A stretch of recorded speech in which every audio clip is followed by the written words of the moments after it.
कि हर क्षेत्र में, हर विभाग में जो भ्रष्टाचार बढ़ा है, तो उसमें कहीं नहीं सरकार तक ये सारी राशि पहुंचती है। और उसी राशि के कारण यदि आज के दिन यदि ईडी जाती है, सवाल करती है, तो उसका ये नैरेटिव सेट करते हैं, जात पात की बात ले आते हैं। ये सरकार में हर स्तर पर भ्रष्टाचार विद्यमान है और काम नहीं हो रहा है। आज स्थिति यह है कि लोग 25-25, 30-30, 35% तक टेंडर डाल रहे हैं, तो काम पर उसका गुणवत्ता पर क्या प्रभाव पड़ रहा है ये आप कल्पना कर सकते हैं कि बालू कहीं मिल नहीं रहा है, सारे विकास कार्य ठप पड़े हुए हैं। हमारे आदिवासी भाई बहन बहुत भोले भाले होते हैं, तब उनको बहका कर, फुसला कर, तरह तरह की बातें करके और नैरेटिव सेट करके ला रहे हैं। इस सत्ता का खुलम खुला दुरुपयोग है। राज्य की जनता ने आपको जनादेश दिया था राज्य की भलाई के लिए, जनता की भलाई के लिए, लेकिन आप जनता की भलाई के बिना आप सिर्फ व सिर्फ नैरेटिव सेट करके और इधर उधर की बातें करके सत्ता में बने रहना चाहते हैं। आज ग्रामीण विकास विभाग जो झारखंड सरकार का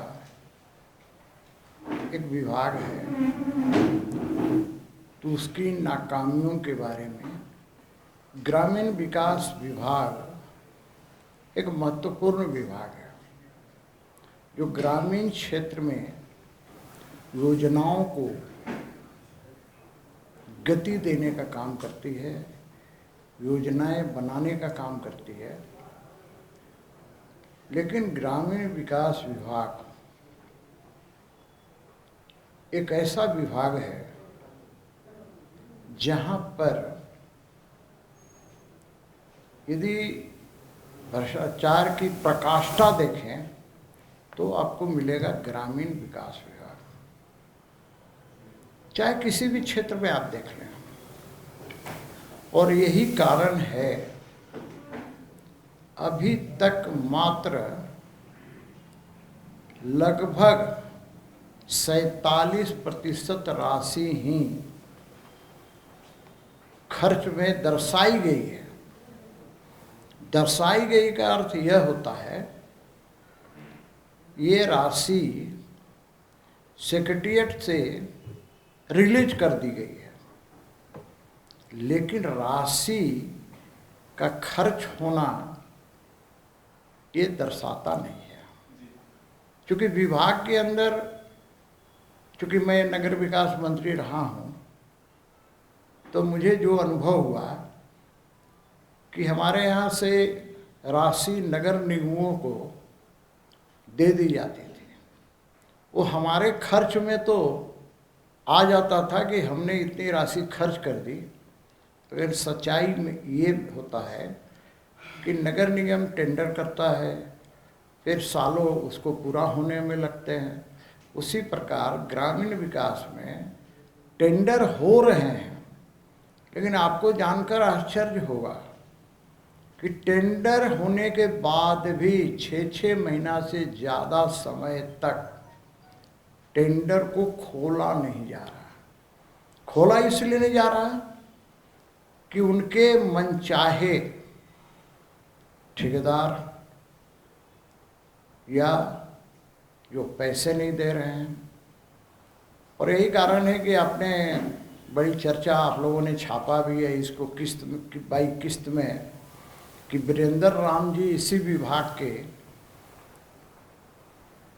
चीफ इंजीनियर हुआ करते थे, जिनके यहाँ से करोड़ों करोड़ रुपए बरामद हुए, और उनकी पत्नी सब्जी उगाकर, सब्जी बेचकर, उनका बेटा लोग ट्यूशन पढ़ाकर करोड़ों रुपए कमा लिए।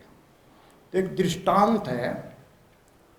तो मैं ये कह रहा था कि पिछले 5 साल जब रघुवर जी की सरकार हुआ करती थी 14 से 19 तक, उस समय और आज में यदि आप तुलना करेंगे तो आपको जमीन आसमान का अंतर नजर आएगा।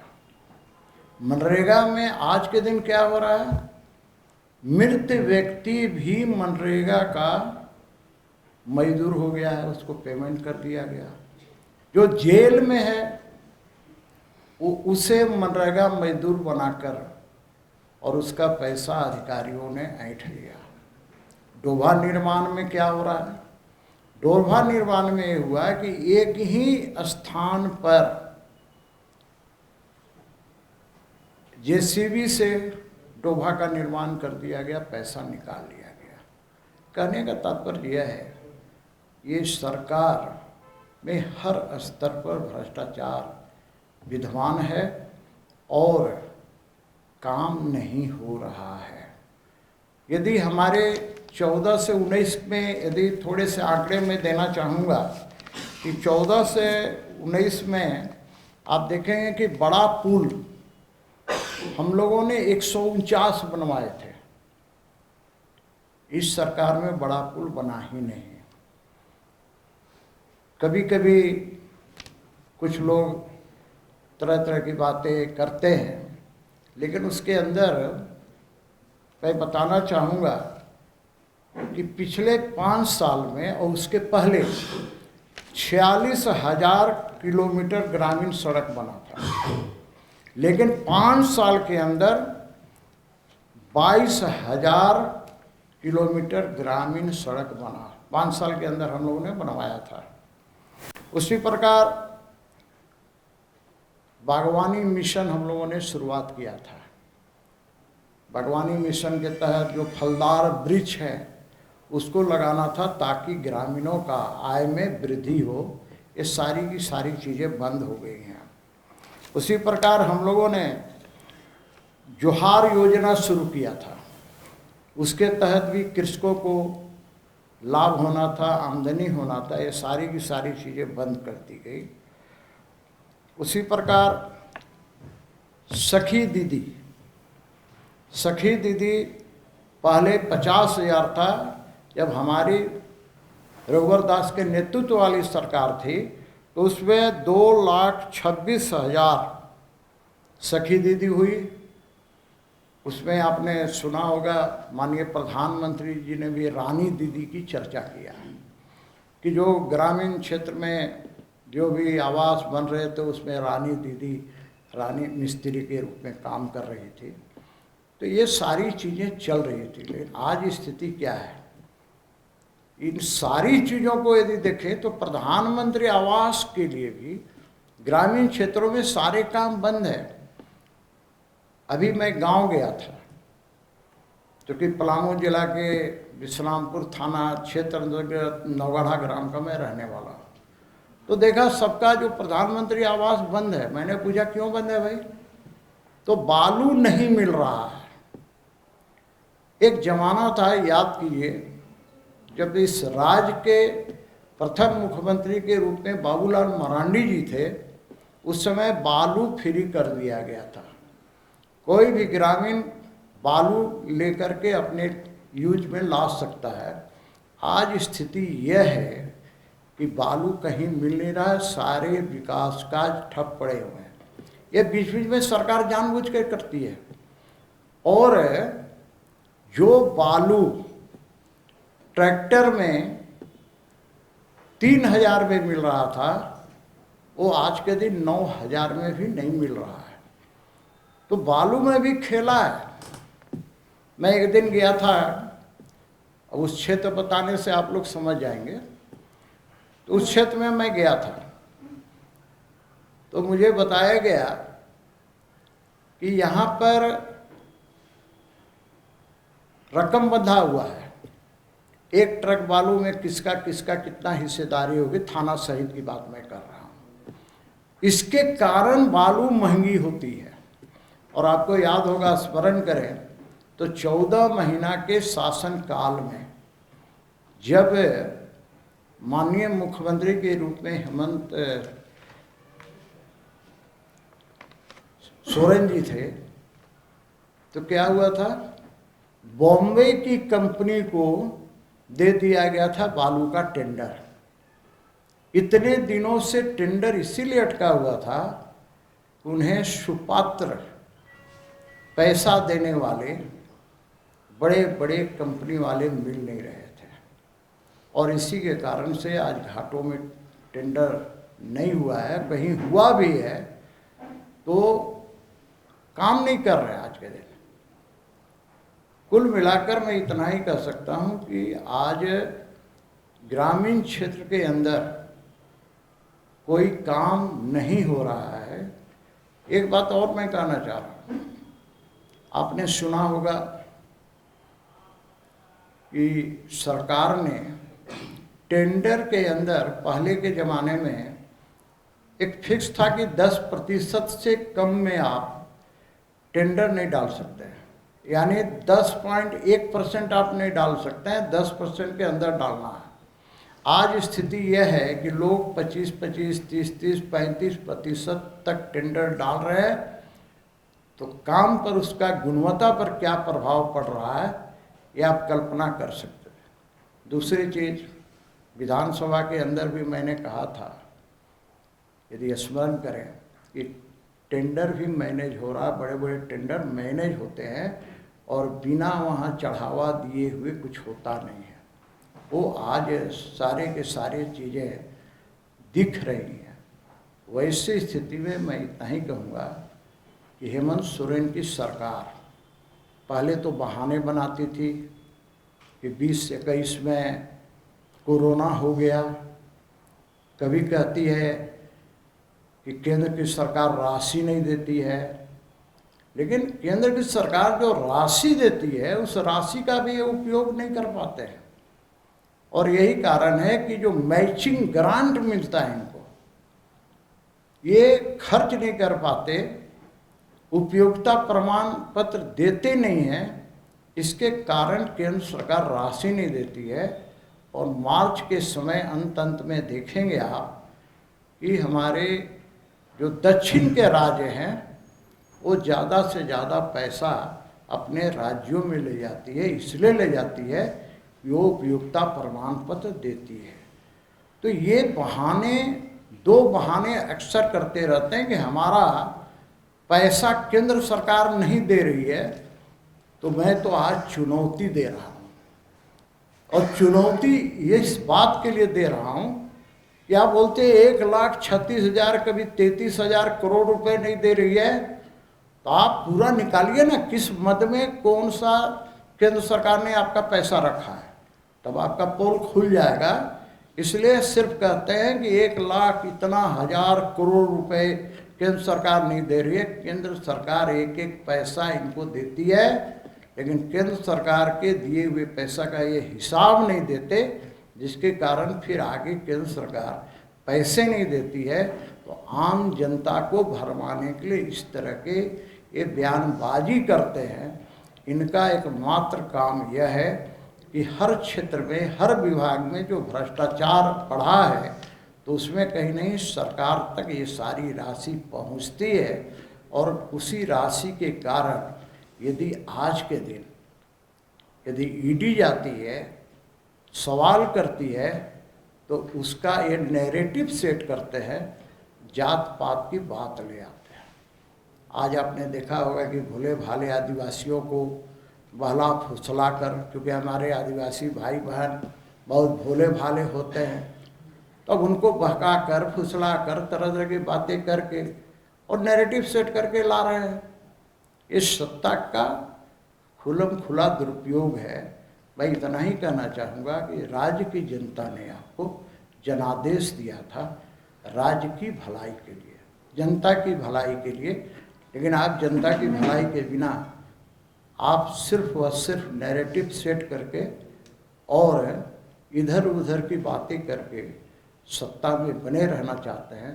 वैसे मेरे पास बहुत से आंकड़े हैं, मैं लेके आया हूँ सारी चीज़ें, लेकिन मैं उसके बारे में बहुत सा कुछ नहीं बताऊँगा, क्योंकि सारी चीज़ें जो हमारे पास भी है, जैसे एक उदाहरण के लिए बोल रहा हूँ कि 5 साल से अधूरी है मनरेगा की 5,000 करोड़ की 9 लाख से ज़्यादा योजना है, उदाहरण के लिए बोल रहा हूँ। ये सब आपने ही दिया है, आप लोगों ने ही समय समय पर इसे दिखाया है, समय समय पर इसे प्रकाशित भी करने का काम किया है। कुल मिलाकर आज के दिन मैं इतना ही कहना चाहूँगा कि ग्रामीण विकास विभाग लूट का अड्डा बना हुआ है, भ्रष्टाचार का अड्डा बना हुआ है, घोटाले का अड्डा बना हुआ है। ऐसी सरकार को एक क्षण भी बने रहने का अधिकार नहीं है, और सरकार में हिम्मत है तो उसे श्वेत पत्र जारी करना चाहिए कि 9 महीने, ये 4 साल में आपने कितना लूट का खसोट करने का काम किया है। धन्यवाद। कभी कभी अखबारों में हम लोग भी पढ़ते हैं कि एसीबी ने 10,000 रुपया घूस लेते हुए किसी दरोगा को पकड़ा, किसी कर्मचारी को पकड़ा। तो मैं तो कहूँगा कि हर विभाग में जब भ्रष्टाचार है तो महीना 2 महीना में एक आधी 2 केस क्यों आते हैं? जब ईडी कोई रंगे हाथ नहीं पकड़ने वाली संस्था नहीं है। ईडी के पास जब लिंक होते हैं, पुख्ता कुछ सबूत होते हैं, उसी आधार पर पूछताछ करती है, और पूछताछ में यदि सही जवाब, यदि सही कागजात उपलब्ध नहीं कराए तब ईडी कार्रवाई करती है, अन्यथा ईडी कार्रवाई नहीं करती है। तो चूंकि इनका नाम साहेबगंज माइनिंग घोटाले से जुड़ा और वहाँ पर जो 1250 करोड़ रुपए का जो घोटाले की बात आ रही है, जो ईडी के ने जो आकलन किया है, तो उसके कारण उनसे पूछताछ की जा रही है। मेरा ये कहना है कि यदि हम सही हैं तो हम पूछताछ से क्यों भागते हैं? तब तो कल को पुलिस किसी को पूछताछ के लिए बुलाए तो आप कहेंगे पुलिस के पास नहीं जाएंगे साहब। हम लोगों को भी बुलाया था पुलिस, अभी हम लोग को बुलाया था ना इस सचिवालय घेराव में।